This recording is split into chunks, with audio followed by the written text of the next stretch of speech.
Soy Camila, tengo 32 años, y jamás olvidaré aquella fatídica cena familiar. Lo que empezó como una de nuestras típicas reuniones mensuales terminó convirtiéndose en una pesadilla, cuando de pronto mi padre me miró fijamente a los ojos y preguntó: «Dime, los $500.000 que te di, ¿qué hiciste con ese dinero?». Sentí que la sangre se me helaba. $500.000. ¿De qué estaba hablando? Al otro lado de la mesa, mi hermana Lisa se puso pálida como un fantasma, con el tenedor detenido a medio camino hacia su boca. Antes de que pudiera defenderme, sonó el timbre de la puerta. La policía había llegado. Si alguna vez has vivido una traición familiar, cuéntame desde dónde estás viendo este vídeo y no olvides dar like y suscribirte. Te voy a compartir cómo mi perfecta hermana destruyó a nuestra familia con una sola y terrible decisión. Ser maestra de primaria nunca iba a hacerme rica, pero cada día me llenaba el corazón de propósito. Mi aula en la escuela Oak Ridge era mi refugio, decorada con proyectos coloridos y pósters educativos. Cada mañana me esperaban 22 caritas ansiosas, listas para absorber conocimiento como esponjas. Amaba ver cómo sus ojos brillaban al comprender por fin un concepto difícil. El salario de una maestra era limitado, sí, pero los abrazos y las tarjetas hechas a mano lo compensaban todo. Mi familia, en cambio, era otra historia. Mi padre, Peter Matthews, había levantado su consultora financiera desde cero hasta convertirla en un imperio regional. El éxito lo definía, y medía a todos según sus logros económicos. Mi madre, Eleanor, una ex ejecutiva de marketing convertida en ama de casa, había aceptado desde hacía años su papel de esposa de apoyo incondicional. Y luego estaba mi hermana Lisa, 4 años mayor que yo, la viva representación de todo lo que yo no era. Trabajaba como ejecutiva senior de préstamos en el First National Bank. Con su vestuario de diseñador, su auto de lujo y su impresionante portafolio de inversiones, encarnaba todo lo que mi padre valoraba. Las conversaciones entre ellos fluían con naturalidad: tasas de interés, tendencias del mercado, contactos influyentes. Cuando Lisa hablaba, mi padre la escuchaba con genuino interés, asintiendo con aprobación ante cada uno de sus comentarios financieros. «Tu hermana entiende cómo funciona el mundo», solía decirme. «Ella sabe lo que de verdad importa». Y con lo que importa, quería decir dinero. A pesar de mi título en educación y mi pasión por enseñar, en mi familia mi carrera era vista como un pasatiempo sin mayor importancia. En las cenas familiares mensuales, las charlas giraban siempre en torno a negocios y finanzas, hasta que alguien recordaba preguntar por mi pequeño trabajo. Mis respuestas sobre el progreso de mis alumnos o los métodos innovadores que usaba en clase recibían apenas unos asentimientos corteses, antes de que la conversación regresara a temas que ellos consideraban más importantes. Mi mayor aliada era mi amiga y colega Jessica Parker. Comenzamos a enseñar juntas en Oak Ridge hace 5 años y de inmediato nos unimos. A diferencia de mi familia, Jessica entendía el valor de lo que hacíamos. «Quienes forman mentes jóvenes tienen el verdadero poder», solía decirme en nuestros cafés de los viernes. «Tu padre podrá crear riqueza, pero tú creas ciudadanos del futuro». Mientras Lisa presumía sus logros, yo ahorraba en silencio para mis propios sueños. Durante 3 años había estado guardando dinero para el pago inicial de un pequeño departamento. Nada lujoso, solo un espacio propio, de una recámara, lejos del apartamento estrecho que compartía con una compañera de cuarto. Según mis cálculos, estaba a apenas 6 meses de lograrlo y comprar un modesto lugar en el vecindario de Westbrook. Cada semana me reunía con mi asesora de bienes raíces, Karen Wilson, quien me ayudaba a navegar el mundo intimidante de la compra de vivienda. «El mercado en Westbrook se está calentando», me advirtió en nuestra última cita. «Pero creo que todavía podemos encontrar algo dentro de tu presupuesto si nos movemos rápido». El contraste entre Lisa y yo venía de lejos. Los álbumes familiares lo mostraban con claridad: Lisa con disfraces de recital de danza, uniformes de tenis, ceremonias de premiación académica, siempre en el centro de la foto. Yo aparecía menos, casi siempre en las orillas, con un libro en la mano o mirando hacia otro lado. No era que mis padres no me quisieran, pero Lisa tenía una facilidad natural para atraer la atención y la aprobación, de un modo que yo nunca logré. Crecí acostumbrada a vivir a su sombra.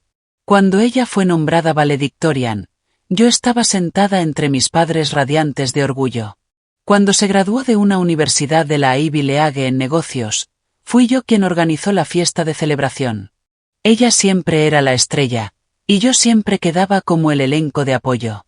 Aún así, manteníamos una relación. No éramos mejores amigas, pero almorzábamos juntas cada pocas semanas, intercambiábamos regalos de cumpleaños y nos escribíamos de vez en cuando. Había tensión bajo la superficie, pero yo ya había aceptado nuestra dinámica.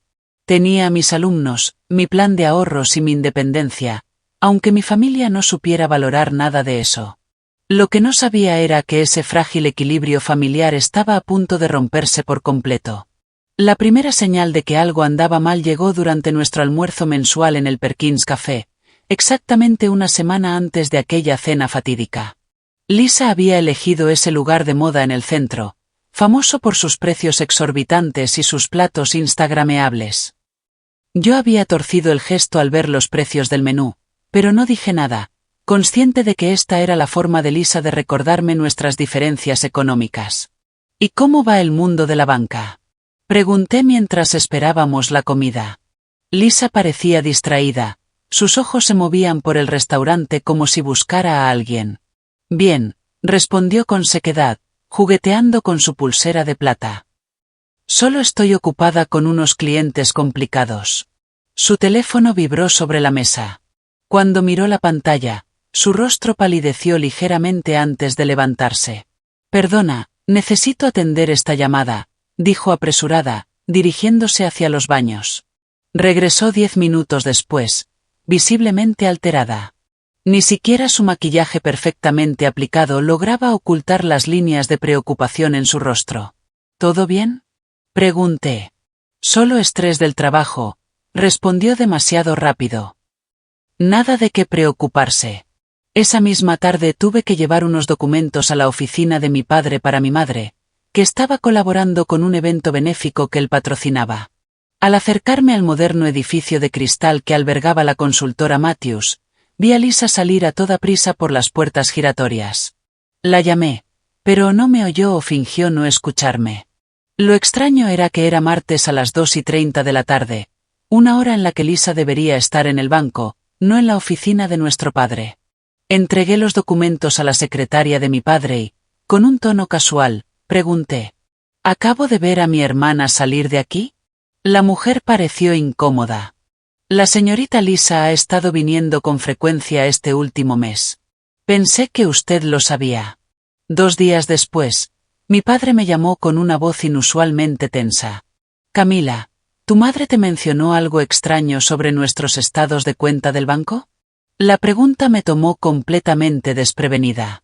¿Hay algún problema con los números?, atiné a decir. Nada de lo que debas preocuparte, respondió él con tono evasivo. Solo un error bancario que estamos resolviendo. Esa misma noche, mi madre me llamó. Eleanor Matthews rara vez usaba el teléfono para hablar. Prefería los mensajes breves de texto, o a lo sumo, un correo electrónico. Su tono era bajo, como si temiera ser escuchada. Tu padre se está comportando de manera extraña, me confesó. Se encierra en su despacho durante horas haciendo llamadas. Cuando le pregunto qué sucede, me responde que son asuntos de negocios, pero yo sé que algo anda mal. No está durmiendo. El día antes de la cena familiar, Lisa escribió en el chat de la familia: quizá deberíamos posponer la cena de mañana. El trabajo está una locura en este momento. La respuesta de mi padre fue inmediata y firme. La cena sigue en pie. La familia es lo primero. Todos debemos estar presentes. Aquella insistencia inusual encendió mis alarmas. Sí, nuestras cenas mensuales eran una tradición, pero nunca había sido un problema reprogramarlas. Esa misma tarde fui a casa de mis padres para ayudar a mi madre a adelantar algunos platillos.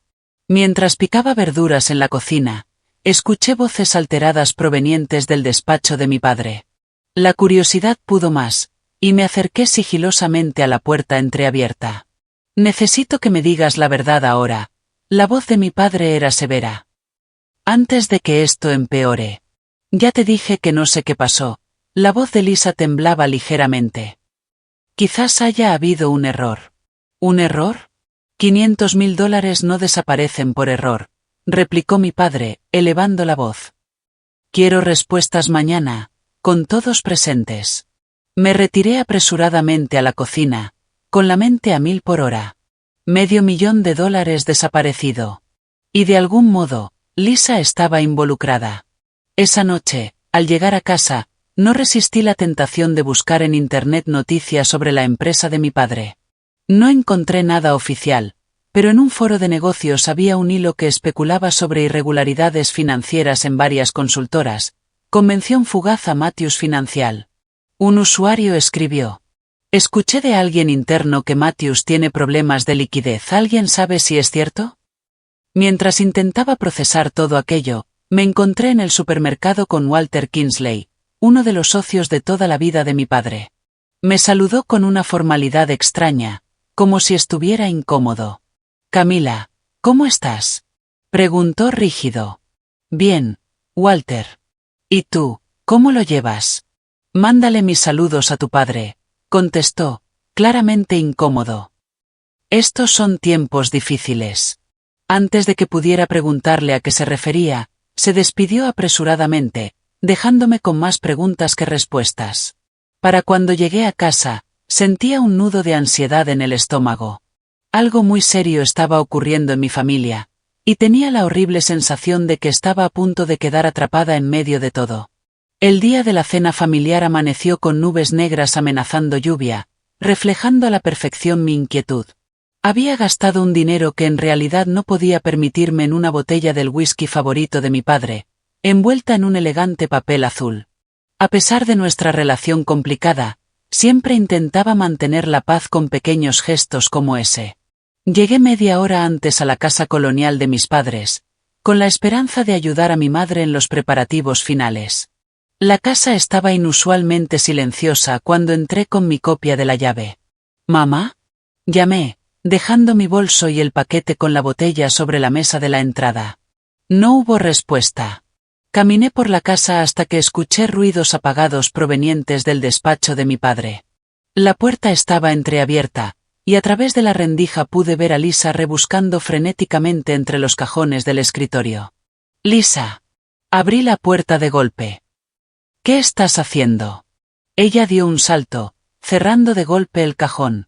Dios, Camila, me asustaste. Su cabello, que normalmente estaba perfectamente arreglado, lucía algo despeinado, y en su blusa de diseñador había una pequeña mancha de café cerca del cuello, un descuido impensable en la siempre impecable Lisa. Solo estaba buscando los documentos de impuestos que papá quería mostrarme. Balbuceó. Me pidió que los trajera antes de la cena. Era una mentira evidente. Mi padre guardaba todos sus documentos importantes en una caja fuerte ignífuga oculta detrás del cuadro de nuestros abuelos, jamás en su escritorio. Algo estaba muy mal. ¿Dónde están mamá y papá? Pregunté, decidiendo no confrontarla en ese momento. Mamá salió a recoger el postre. Papá está en la bodega de vinos eligiendo las botellas para la cena. Lisa pasó junto a mí apresurada. Voy a ayudarlo. A las 6:30 estábamos todos sentados alrededor de la mesa del comedor formal, una pieza antigua de madera de cerezo que había pertenecido a mis abuelos. Mi padre ocupaba la cabecera, mi madre a su derecha, Lisa a su izquierda, y yo justo enfrente de él. La mesa estaba impecable, como siempre, la vajilla fina, copas de cristal y cubiertos de plata, solo utilizados en estas reuniones mensuales. La comida se veía y olía deliciosa: pollo asado con hierbas, puré de papas al ajo, espárragos con salsa holandesa y panecillos recién horneados, todo lo que le encantaba a mi padre. Sin embargo, pese a lo apetitoso de la cena, el ambiente era sofocante. Mi padre apenas había hablado desde que nos sentamos.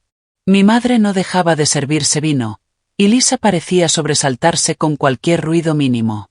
¿Cómo están tus alumnos de tercero, Camila? Preguntó mi madre, intentando desesperadamente mantener una conversación normal.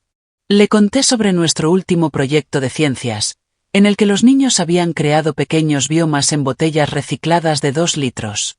Normalmente, mi padre habría hecho algún comentario sobre cómo debería enseñarles educación financiera en lugar de eso, pero esa noche se limitaba a mirar su plato, cortando el pollo en pedazos cada vez más pequeños sin comer. ¿Y tú, Lisa? Continuó mi madre, insistiendo en sostener la charla. ¿Cómo va todo en el banco? El tenedor de Lisa chocó con el plato. Bien. Todo bien. Solo estoy ocupada. Mi padre finalmente levantó la vista. Su tono tenía un filo cortante. ¿Ocupada con qué exactamente, Lisa? La sala quedó en silencio. Mi madre bebió otro trago grande de vino. Lo de siempre, respondió Lisa con voz demasiado aguda. Solicitudes de préstamos, reuniones con clientes. Interesante, dijo mi padre, dejando el cuchillo y el tenedor con una precisión calculada, porque ayer almorcé con Thomas Gladwell, el gerente regional de tu banco, y me mencionó que has tomado una cantidad sorprendente de permisos personales últimamente. El color desapareció del rostro de Lisa. Tuve algunos problemas de salud, nada serio. Mi padre asintió lentamente y, de pronto, giró la mirada hacia mí. Su mirada era intensa, casi acusadora. Dime, Camila, los $500.000 que te di, ¿qué hiciste con ellos? La pregunta me golpeó como un puñetazo en el estómago. Dejé mi copa sobre la mesa, segura de haber escuchado mal. Perdón, ¿qué? El dinero, Camila, su voz se endureció aún más. $500.000 transferidos a una cuenta a tu nombre hace 3 semanas. ¿Qué hiciste con él? Sentí como la sangre me abandonaba el rostro. ¿$500.000? ¿De qué estás hablando? Yo nunca recibí dinero tuyo. Al otro lado de la mesa, Lisa se había quedado completamente inmóvil, con el rostro tan blanco como la tiza. Mi madre miraba de uno a otro, con confusión y miedo reflejados en sus ojos. Peter, debe de haber un error, dijo suavemente. Camila nunca haría algo así. Mi padre se levantó de golpe, caminó hasta el aparador y regresó con una carpeta en la mano. La arrojó sobre la mesa y la abrió de un golpe, revelando estados de cuenta y documentos de transferencia bancaria. No hay ningún error. $500.000 transferidos desde la cuenta de la empresa familiar a una cuenta en el Southwest Bank abierta a nombre de Camila, con su firma y su número de seguro social. Empujó los papeles hacia mí. Tu firma, Camila. Tu número de licencia de conducir. Tu información de contacto. Me quedé mirando los documentos horrorizada. La firma sí se parecía muchísimo a la mía, pero jamás había visto esos papeles en toda mi vida. Papá, te lo juro, esto no fui yo. Nunca abrí esa cuenta. Nunca recibí ese dinero. Esa no es mi firma. Entonces explícame cómo aparece tu información personal en todos estos documentos, exigió él, con el rostro enrojecido. Explica cómo la cámara de seguridad del Southwest Bank muestra a alguien con tu descripción abriendo la cuenta. Explica cómo el dinero fue transferido después a 4 cuentas offshore en menos de 48 horas. De pronto, Lisa se puso de pie. Necesito ir al baño. Siéntate, tronó la voz de mi padre. Lisa se hundió de nuevo en su silla, temblando visiblemente. Creo, intervino mi madre con voz temblorosa, que deberíamos calmarnos un momento y hablar de esto con racionalidad. He estado calmado durante 3 semanas, replicó mi padre en tono helado. Desde que nuestro contador descubrió los fondos faltantes, he investigado en silencio, esperando que hubiera una explicación, esperando estar equivocado. Se volvió hacia mí con los ojos encendidos. ¿Fue por apuestas? ¿Drogas? ¿Un novio con gustos caros? Dime que valía tanto como para robarle a tu propia familia. Yo no tomé nada. Protesté, con lágrimas empezando a formarse. Papá, tienes que creerme. Jamás te robaría. He estado ahorrando durante años solo para poder pagar un pequeño departamento. ¿De verdad crees que arriesgaría todo por dinero? El timbre sonó, cortando la tensión como un cuchillo. Mi padre miró su reloj. Justo a tiempo, dijo sombríamente. Deben ser la detective Roberts y el oficial Patel. Mi madre ahogó un grito. ¿Llamaste a la policía, Peter? Esto ya no es un asunto familiar, Eleanor. Esto es un robo mayor. Se levantó y fue hacia la puerta. Alguien va a ir a la cárcel esta noche. Los dos oficiales entraron siguiendo a mi padre hasta el comedor. La detective Roberts era una mujer alta, de cabello corto y gris, con una mirada penetrante que parecía no perder detalle.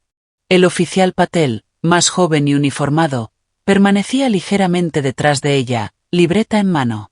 Gracias por recibirnos, dijo la detective, con una voz profesionalmente neutral. Entiendo que esta es una situación difícil para todos. El señor Matthews ha presentado un reporte sobre una suma considerable de dinero transferida fraudulentamente desde su cuenta empresarial. No podía creer lo que estaba sucediendo. Sentía todo el cuerpo entumecido mientras la detective continuaba. Señorita Camila Matthews, me miró directamente.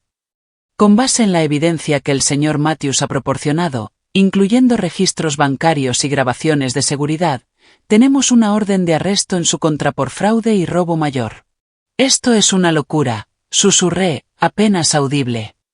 Yo nunca tomé ese dinero. Mi padre golpeó la mesa con la mano. La evidencia está aquí. Tu firma, tu información. El dinero rastreado a cuentas a las que solo tú podías acceder. La detective levantó la mano. Señor Matthews, por favor. Déjenos manejar el interrogatorio. Se volvió hacia mí. Antes de proceder, debo informarle que tiene derecho a permanecer en silencio. Todo lo que diga podrá ser usado en su contra en un tribunal de justicia. Tiene derecho a un abogado. Mientras seguía recitando mis derechos, ocurrió algo inesperado. Mi madre, que había estado sollozando en silencio, de pronto habló. Detective, antes de que se lleven a mi hija, hay algo que debe saber. Metió la mano en su bolso y sacó un sobre delgado. Contraté a un investigador privado hace 3 días, cuando Peter me habló por primera vez de sus sospechas. Mi padre se quedó pasmado. ¿Eleanor? ¿Qué estás diciendo? Con las manos temblorosas, mi madre entregó el sobre a la detective. No podía creer que Camila hubiera hecho esto. No tenía sentido. Así que decidí investigar por mi cuenta.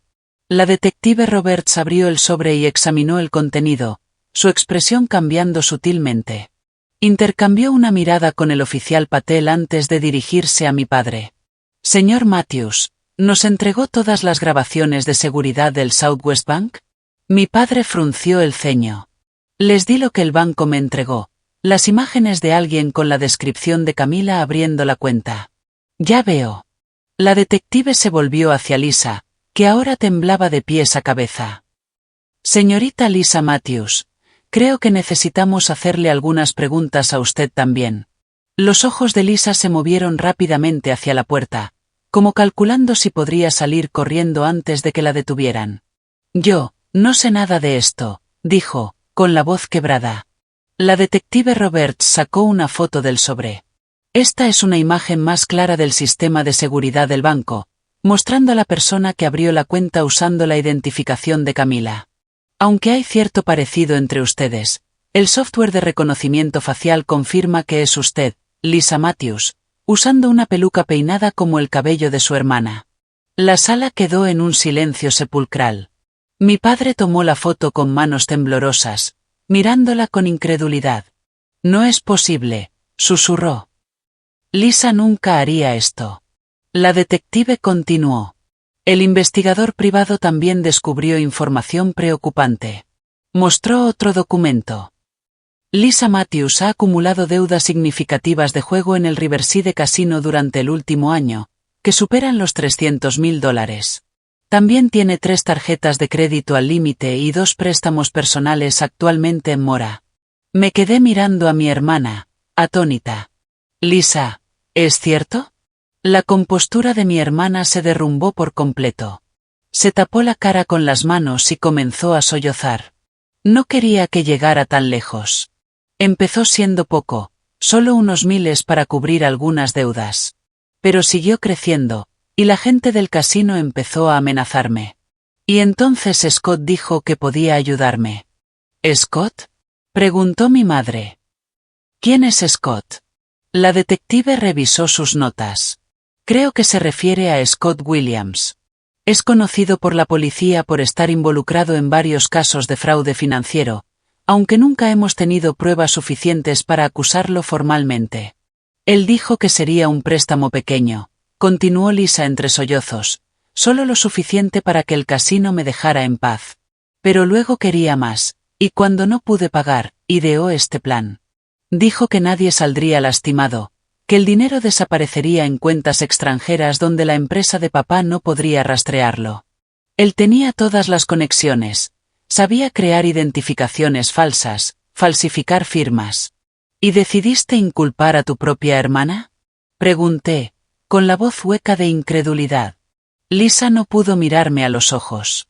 No se suponía que fuera así. Scott dijo que necesitábamos a alguien que cargara con la culpa si las cosas salían mal. Dijo que tenía que ser alguien cercano a papá, alguien que tuviera acceso, pero que no levantara sospechas de inmediato. Alzó la vista apenas un instante, con lágrimas corriéndole por las mejillas. Tú siempre fuiste la buena, Camila. Siempre tan perfecta, tan honesta. Pensé que incluso si la sospecha caía sobre ti al principio, nadie iba a creer de verdad que lo habías hecho. Claramente te equivocaste, sentenció la detective Roberts. Oficial Patel, lea a la señorita Lisa Matthews sus derechos. Mientras el oficial Patel comenzaba el procedimiento, mi padre se dejó caer pesadamente en su silla, luciendo de repente mucho más viejo que sus 60 años. Mi propia hija, murmuró con la voz quebrada. Mi Lisa. La detective Roberts se volvió hacia mí. Señorita Camila, le pido disculpas por la confusión. Con esta nueva evidencia, usted deja de ser sospechosa. Sin embargo, necesitaremos su declaración como parte de la investigación. ¿Y qué pasará con el dinero? Preguntó mi padre, con la voz vacía. Quizá podamos recuperar una parte, respondió la detective. Pero dependerá de lo rápido que podamos detener al señor Williams y acceder a las cuentas offshore antes de que se vacíen. Los crímenes financieros de esta magnitud son complicados de desentrañar. Cuando el oficial Patel escoltaba a una Lisa todavía sollozante hacia la puerta principal, ella se soltó de repente y se volvió hacia mí. Lo siento, Camila, susurró. Nunca pensé que llegaría tan lejos. Nunca creí que papá llamaría realmente a la policía. Yo iba a arreglarlo de alguna manera. Te lo juro. No encontré palabras para responder. La hermana con la que había crecido, con la que había competido, a la que había envidiado en algunos aspectos y apoyado en otros, estaba siendo llevada esposada por haber robado $500,000 e intentar incriminarme a mí por el delito. La hija perfecta había caído, y nuestra familia jamás volvería a ser la misma. Los días posteriores al arresto de Lisa se mezclaron en una bruma de entrevistas policiales, consultas legales y agotamiento emocional. Pedí una semana de baja de emergencia en la escuela. No era capaz de enfrentar a mis alumnos ni a mis colegas mientras el nombre de mi familia aparecía en todos los noticieros locales. Ejecutiva bancaria arrestada por desfalco a empresa familiar. Heredera de Matthews Financial implicada en fraude de $500,000. Hermana contra hermana. Traición impacta a prominente familia local. A pesar de que la detective Roberts me aseguró que ya estaba libre de sospechas, el daño a mi reputación ya estaba hecho. Los padres de mis alumnos llamaban al director para expresar su preocupación. Mis vecinos evitaban mirarme a los ojos en el pasillo del edificio. Incluso Jessica, mi amiga más cercana, admitió que los demás maestros estaban murmurando. «Saben que no fuiste tú», me aseguró mientras tomábamos café en su departamento, el único lugar donde me sentía a salvo de las miradas curiosas. Pero ya sabes cómo es la gente. Adoran el drama. Esto pasará. ¿Pero de verdad pasaría? Mi familia había sido prominente en la comunidad durante generaciones. El apellido Matthews siempre había estado ligado al éxito, la integridad y el talento financiero. Ahora era sinónimo de escándalo. La investigación reveló capas de engaños que jamás hubiera imaginado. Lisa llevaba casi 2 años apostando de manera compulsiva. Al principio, viajes de fin de semana al Riverside Casino con colegas. Luego, visitas secretas entre semana cuando las pérdidas comenzaron a acumularse. Había pedido varios préstamos con intereses altísimos para cubrir sus deudas, manipulando su posición en el banco para ocultar el rastro. Cuando eso no fue suficiente, conoció a Scott Williams, un estafador carismático especializado en identificar personas desesperadas con acceso a dinero. Lo conoció en el casino. Él le ofreció soluciones que parecían demasiado buenas para ser ciertas, porque lo eran. Williams es un profesional, nos explicó la detective Roberts en una de las tantas entrevistas. Ha operado esquemas similares en 3 estados. Identifica a sus objetivos vulnerables con acceso a fondos, gana su confianza y luego los manipula para convertirlos en cómplices, no en víctimas. De esa forma, están demasiado implicados como para denunciarlo cuando todo se viene abajo. Lisa estaba recluida en el centro de detención del condado, incapaz de pagar la fianza de $500,000 que el juez había impuesto, dada la gravedad de los cargos y el dinero desaparecido. Mis padres la visitaban todos los días. Yo no podía. Aún no. Mi padre envejeció años en cuestión de días.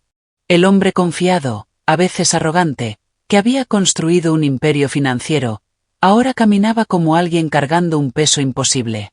Cuando hablábamos, apenas podía sostenerme la mirada. Debía haberlo sabido, repetía constantemente. Todas las señales estaban ahí. Los gastos repentinos, las respuestas evasivas, los cambios en su comportamiento. Estaba ciego. Mi madre oscilaba entre la tristeza y la furia. ¿Cómo pudo hacernos esto? ¿Cómo pudo hacértelo a ti? Me preguntó una noche mientras estábamos sentadas en la cocina. El comedor seguía intacto desde aquella terrible velada. ¿En qué fallamos con ella, Camila? No tenía respuestas. Yo misma seguía procesando mis propios sentimientos de traición y confusión. La hermana que siempre había parecido perfecta, que se mostraba tan segura, había estado viviendo una doble vida de adicción y desesperación. La misma que había menospreciado mi modesto salario de maestra y mi estilo de vida sencillo, en realidad se estaba ahogando en deudas y malas decisiones, y había estado dispuesta a dejarme caer a mí en su lugar. Las consecuencias profesionales también fueron devastadoras. Mi directora, la doctora Harriet Chen, me llamó a su oficina el primer día de mi regreso. Camila, sabes que te apoyo, comenzó con cautela. Legalmente has sido exonerada, pero varios padres han expresado su preocupación por tener a sus hijos en tu clase, dado el escándalo. Sentí cómo se me hundía el corazón. ¿Qué significa eso? Ella suspiró. Por ahora, creo que lo mejor será que asumas un rol en desarrollo curricular, solo de forma temporal, hasta que esto se calme. Seguirás empleada, seguirás recibiendo tu salario, pero no estarás frente a los alumnos hasta que la situación se resuelva. En otras palabras, me estaban ocultando. Mi carrera se había detenido por completo, sin culpa alguna de mi parte. Mientras tanto, la búsqueda de Scott Williams se intensificaba. La policía descubrió que había huido del país apenas unas horas después del arresto de Lisa, probablemente alertado por algún cómplice. Interpol ya estaba involucrada, ya que el rastro del dinero llevaba a cuentas en las Islas Caimán, Suiza y Singapur. El investigador privado que mi madre había contratado, un ex policía retirado llamado Michael Reeves, seguía colaborando con las autoridades, armando el rompecabezas de la red criminal de Scott. Sus hallazgos eran inquietantes. Tu hermana no es su primera víctima, ni su primera cómplice, nos dijo Reeves durante una reunión en casa de mis padres. Hemos identificado al menos a 7 personas en situaciones similares en los últimos 5 años. Él tenía todos los contactos, continuó Lisa entre sollozos. Sabía cómo crear identificaciones falsas, falsificar firmas. ¿Y decidiste inculpar a tu propia hermana? Pregunté, con la voz hueca de incredulidad. Lisa no pudo sostenerme la mirada. No se suponía que fuera así. Scott dijo que necesitábamos a alguien que cargara con la culpa si todo salía mal. Tenía que ser alguien cercano a papá, alguien con acceso, pero que no levantara sospechas al instante. Alzó la vista por un momento, con lágrimas surcando su rostro. Tú siempre fuiste la buena, Camila. Siempre tan perfecta, Tan honesta. Pensé que aunque la sospecha cayera sobre ti al principio, nadie iba a creer de verdad que lo habías hecho. Claramente estabas equivocada, afirmó la detective Roberts. Oficial Patel, lea a la señorita Lisa Matthews sus derechos. Mientras el oficial comenzaba a leerle la fórmula legal, mi padre se hundió en su silla, luciendo repentinamente más viejo que nunca. Mi propia hija, murmuró con un hilo de voz. Mi Lisa. La detective se volvió hacia mí. Señorita Camila, le ofrezco disculpas por la confusión. Con estas nuevas pruebas, usted ya no es sospechosa. Pero necesitaremos su declaración para la investigación. ¿Y el dinero? Preguntó mi padre, con la voz apagada. ¿Podrá recuperarse? Quizás parte, respondió la detective. Pero todo depende de que capturemos pronto al señor Williams y logremos acceder a las cuentas en el extranjero antes de que se vacíen. Los delitos financieros de este tipo son muy difíciles de revertir. Cuando Lisa fue escoltada entre sollozos hacia la salida, se giró hacia mí en un último intento desesperado. Lo siento, Camila, susurró. Nunca pensé que llegaría tan lejos.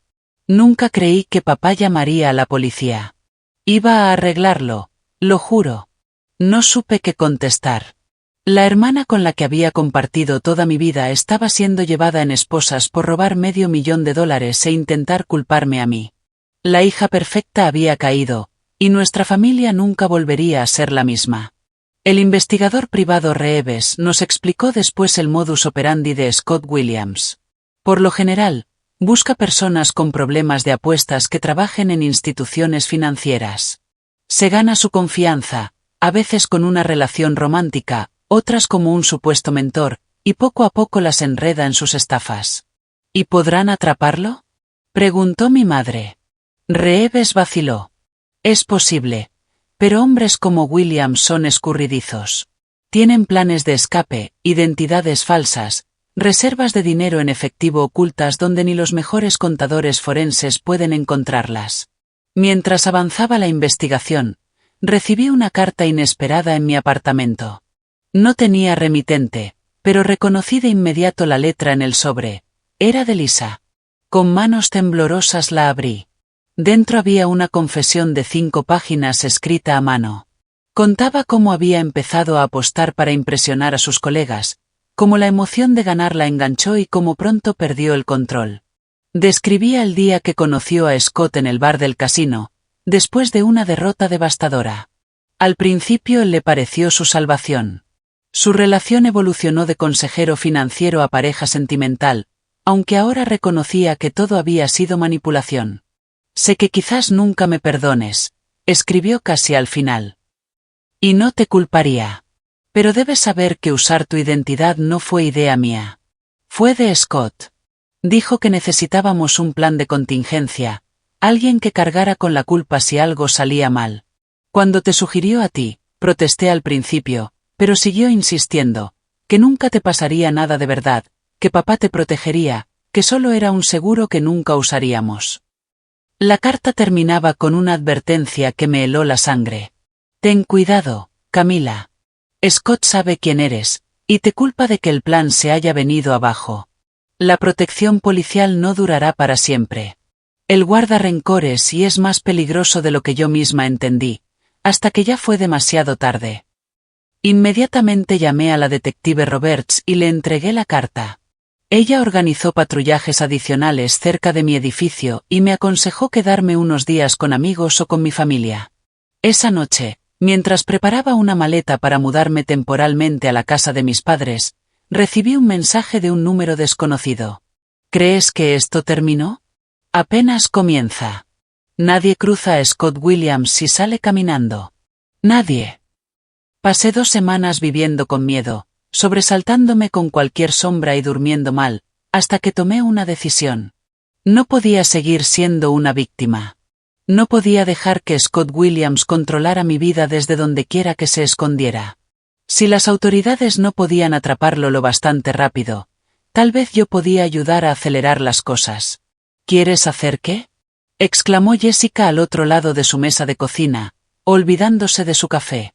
Quiero ayudar a atrapar a Scott Williams, repetí, más segura ahora que lo había dicho en voz alta. La policía está haciendo lo que puede, pero tienen protocolos, limitaciones. Yo tengo algo que ellos no. ¿Y qué sería eso exactamente? Preguntó escéptica. Motivación personal, y acceso a Lisa. Finalmente me decidí a visitar a mi hermana en el centro de detención. La sala de visitas era fría y desoladora. Un plexiglás rayado nos separaba, con incómodos taburetes de metal a cada lado. Lisa lucía deshecha. Su ropa de diseñadora había sido reemplazada por un uniforme naranja, su cabello antes impecable colgaba sin vida, y tenía profundas ojeras. Cuando me vio, rompió en llanto. No pensé que vendrías, sollozó. Casi no lo hago, admití. Pero necesito respuestas, Lisa. Respuestas reales.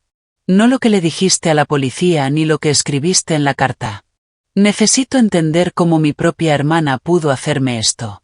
Durante la siguiente hora, Lisa volcó toda la sórdida historia. El juego había comenzado como simple entretenimiento de fin de semana con amigos del trabajo. Pero la adrenalina de ganar se volvió adictiva, y pronto estaba yendo varias veces por semana, apostando sumas cada vez más grandes y arriesgadas. Cuando las pérdidas se acumularon, pidió préstamos, convencida de que un gran golpe lo arreglaría todo. Estaba tan segura de que podría solucionarlo yo sola, dijo, secándose los ojos con un pañuelo. No quería que papá supiera que había fracasado. Tú sabes cómo es, como siempre me mostraba como la exitosa. No soportaba decepcionarlo. Scott apareció entonces como la respuesta a sus plegarias. Le ofreció reestructurar su deuda, la conectó con prestamistas privados fuera del sistema bancario. Para cuando se dio cuenta de que había caído en una trampa, ya estaba demasiado implicada como para acudir a las autoridades. Él guarda todo en su teléfono, confesó Lisa. Registros de todas sus estafas, todas sus víctimas. Lo llama su póliza de seguro, por si alguno de nosotros se volvía en su contra. Dice que si él cae, caemos todos. Por primera vez, escuché algo que sonaba a una pista real. ¿Su teléfono? ¿Qué tipo? ¿Lo respalda en la nube? ¿Alguna vez te dejó usarlo? Mis preguntas salían rápidas, mientras mi mente empezaba a trazar un plan. Lisa parecía sorprendida por mi intensidad. Era un smartphone negro con una funda personalizada. Era obsesivo con él, no lo perdía de vista jamás. Pero si mencionó algo sobre copias de seguridad en un servidor seguro en algún lugar de Europa del Este. ¿Y tenía rutinas? ¿Lugares que frecuentaba? ¿Personas de confianza? Insistí. Tiene un primo en Vancouver del que hablaba a veces. Y hay una cafetería en el centro llamada Blue Note donde le gustaba reunirse. Decía que el ruido de fondo hacía más difícil que alguien grabara las conversaciones. Se inclinó hacia mí, alarmada. Camila, ¿qué estás planeando? Sea lo que sea, no lo hagas. Scott es peligroso. Tiene conexiones con gente muy peligrosa. No compartí mis pensamientos con ella. Cuanto menos supiera, mejor, tanto por su seguridad como por la credibilidad de mi plan. Durante la semana siguiente trabajé estrechamente con la detective Roberts, compartiendo lo que Lisa me había dicho y proponiendo una estrategia. ¿Quiere que la usemos como carnada? La detective me miró con severidad. Absolutamente no. Williams no es solo un estafador. Tiene socios violentos. Esto no es un juego, señorita Matthews. No estoy sugiriendo que me pongan en peligro físico, argumenté. Pero sabemos que él está siguiendo la situación. Ya me ha enviado amenazas. ¿Y si usamos eso a nuestro favor? ¿Y si le hacemos creer que tengo algo que él necesita? Tras muchos debates y planificación, aprobaron una versión modificada de mi estrategia. La policía crearía una huella digital controlada, sugiriendo que yo había descubierto información sobre otras operaciones de Scott, datos valiosos tanto para la policía como para sus propios socios criminales. La esperanza era que el ego y la necesidad de autopreservación de Scott lo llevaran a establecer contacto, dándole a la unidad de delitos cibernéticos la oportunidad de rastrear su ubicación. Durante 3 semanas tensas viví una vida en línea cuidadosamente guionada, hacía búsquedas privadas diseñadas para ser descubiertas, mantenía conversaciones confidenciales en líneas vigiladas, visitaba lugares vinculados con la red de Scott, todo, por supuesto, bajo estricta protección policial. Entonces llegó el contacto que habíamos estado esperando. No de Scott directamente, sino de alguien que decía representarlo. Williams tiene una proposición, decía el mensaje de otro número desconocido. Intercambio de información. Tú tienes cosas que él quiere. Él tiene cosas que tú quieres. Mañana, Blue Note Café, 10 de la mañana. ¿Ven sola o el trato se cancela? La detective Roberts y su equipo pasaron la noche preparándome y organizando la vigilancia. No estarás realmente sola, me aseguró. Tendremos agentes dentro del café y en la calle. Al primer signo de problemas, intervenimos. Tu única tarea es mantener la conversación el tiempo suficiente para rastrear cualquier llamada o mensaje que nos lleve directamente a Williams. A la mañana siguiente, con un micrófono oculto y un dispositivo de rastreo escondido en mi bolso, entré al Blue Note Café exactamente a las 10. El lugar estaba lleno con la clientela habitual de la mañana, trabajadores con portátiles ocupando la mayoría de las mesas, el murmullo de las conversaciones y las máquinas de espresso creando el ruido de fondo que Scott, al parecer, prefería. Un hombre con traje gris me hizo señas desde una mesa en la esquina. Era de mediana edad, aspecto común, cabello ralo y gafas. No se parecía en nada a lo que yo había imaginado de los socios de Scott, según las descripciones de Lisa. «Señorita Matthews», me saludó con una sonrisa que no alcanzó sus ojos. «Gracias por venir. Mi nombre no importa, puede llamarme John». «¿Dónde está Scott?», pregunté directamente, tomando asiento frente a él. El señor Williams es comprensiblemente cauto con sus apariciones personales en este momento. Estoy aquí para determinar si una reunión directa valdría la pena. Lo que siguió fue un delicado baile de amenazas veladas y supuestos conocimientos compartidos. John quería saber con exactitud qué información tenía yo, mientras ofrecía vagas promesas de ayudar a Lisa con su situación legal a cambio. Yo seguí el guión que la detective Roberts había preparado.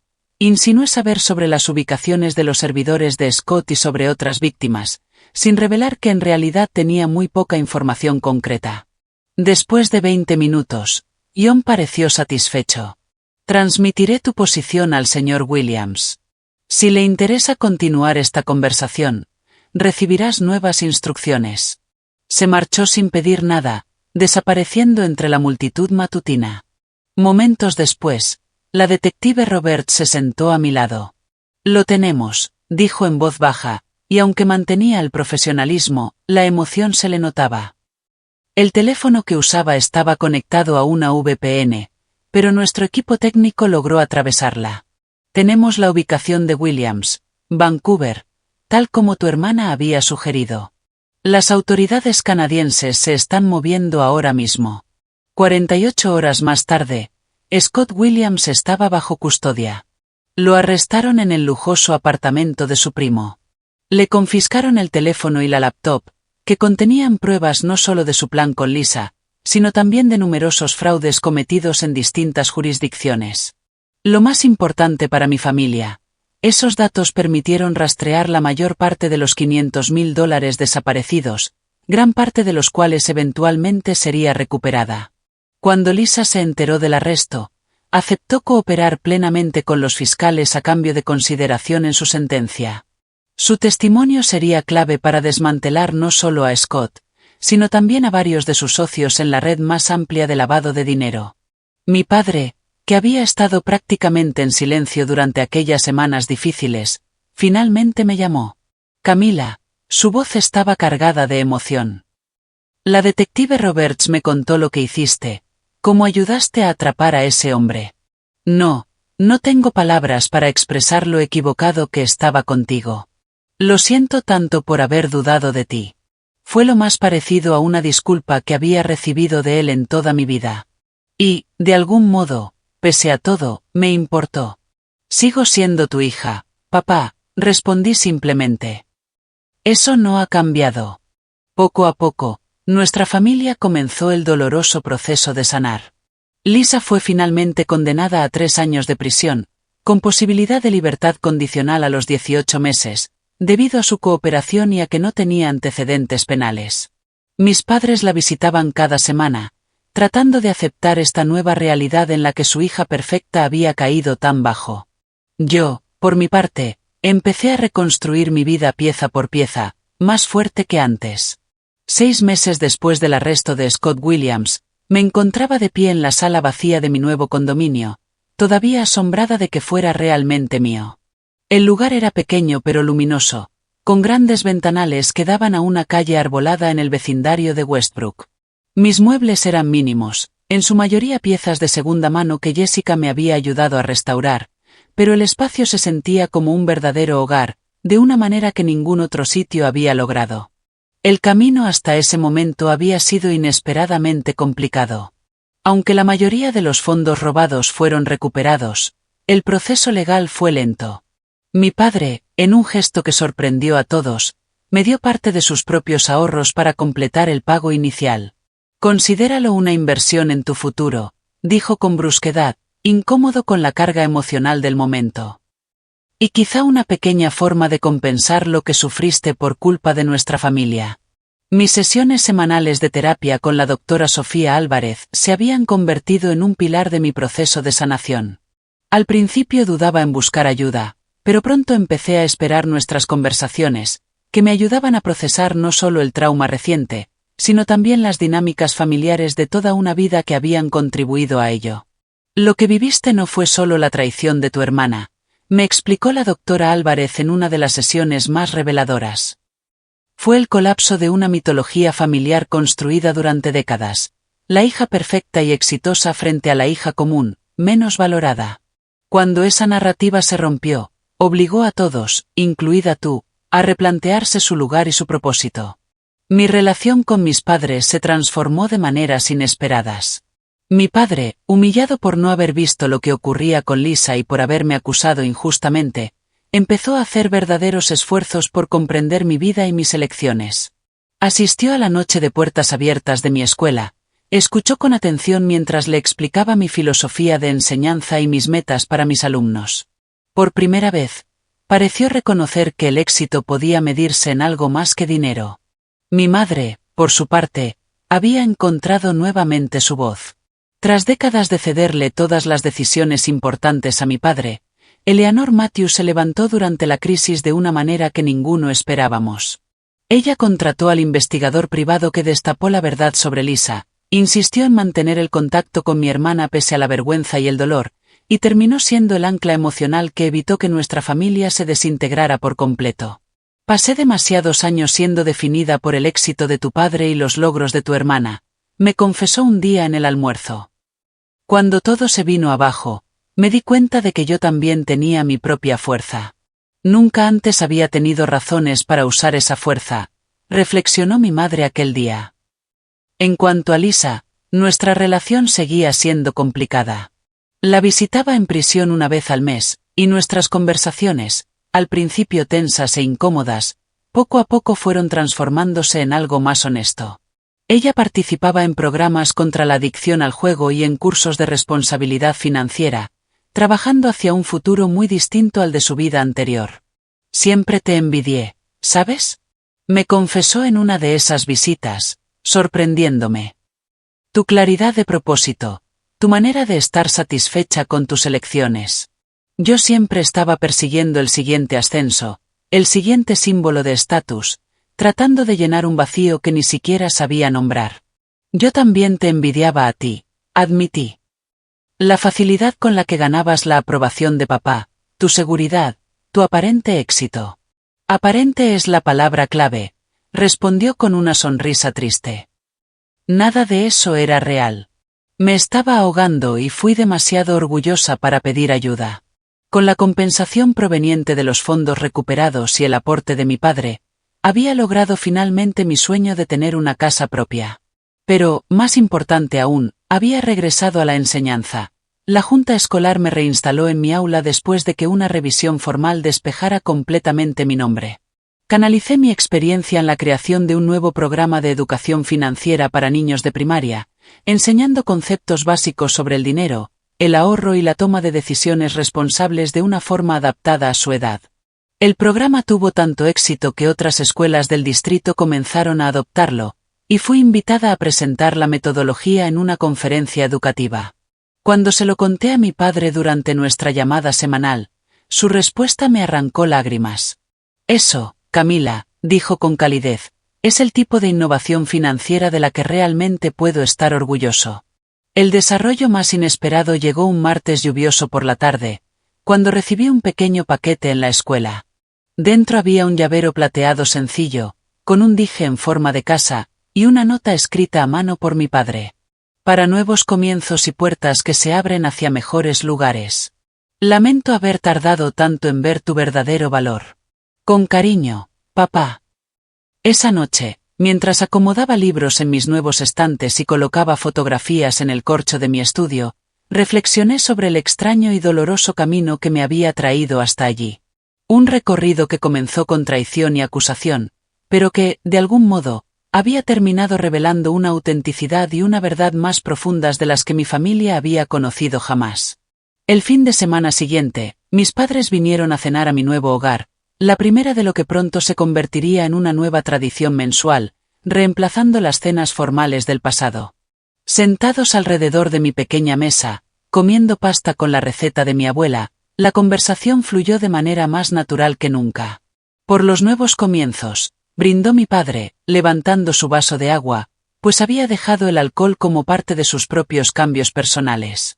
Y por la verdad, añadió mi madre. Y por descubrir la fuerza que no sabíamos que teníamos, concluí yo.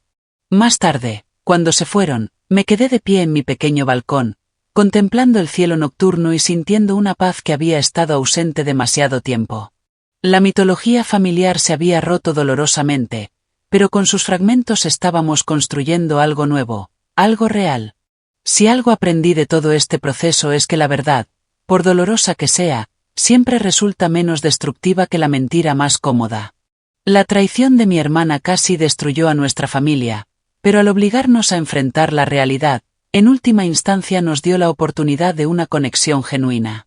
¿Alguna vez has vivido una verdad dolorosa que al final te llevó a crecer?